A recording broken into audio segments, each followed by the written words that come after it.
We envision a future where we have not just humans, but robots, rovers, landers going back and forth to the surface of the moon over and over again in a sustainable architecture. We want to make sure that this time when we go to the moon, we're not just going to leave behind flags and footprints, but in fact, we're going to be there sustainably for the long term. And of course, in order to do that, we need to build reusability into the architecture, not just with launch, but also with tugs to go to the lunar orbit from Earth orbit, and reusable command modules and reusable landers.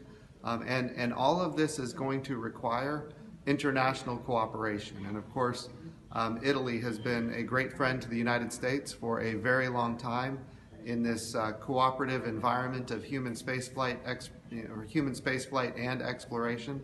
And we're looking forward to maintaining our strong relationship as we go forward with a new era of exploration.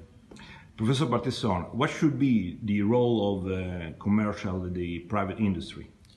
I think there is no discussion that the private sector in the space exploration is really a driving element, which is has a role today, which is not comparable with what was in the past.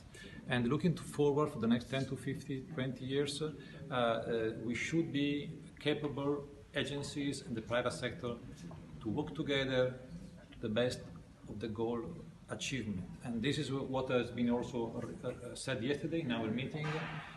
All the agencies, global collaboration is great, but the power of the private sector can really boost this activity to make it faster, cheaper, and possibly better. And do more than ever before. So the idea is if our agencies have success taking advantage of commercial companies and commercial capabilities, then we can be one customer of many customers, which drives down the cost, and we can in fact have numerous providers competing on cost and innovation, which enables us to do more than ever before. So these are all very positive developments, and then we can use the resources of our governments to do what commercial industry isn't yet ready to do, or maybe not willing yet to take the risk to do. But the idea being, if we can bring in more commercial today, and then retire risk for more kind of maybe higher risk projects, and then commercial can take those over in the future, and we can continue going further and further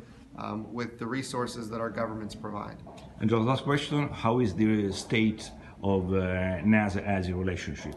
They are excellent, and this is a demonstration about that. I mean, there has been an history which started more than 50 years ago. Yes. Is continuing very strong with the International Space Station and all the commercial relations, and we are discussing how to continue that in the future in order to keep the same level of maybe to increase it. Absolutely. Okay, great. Thank you. Thank you. Thank you. Thank you. Appreciate it. Thank you so much.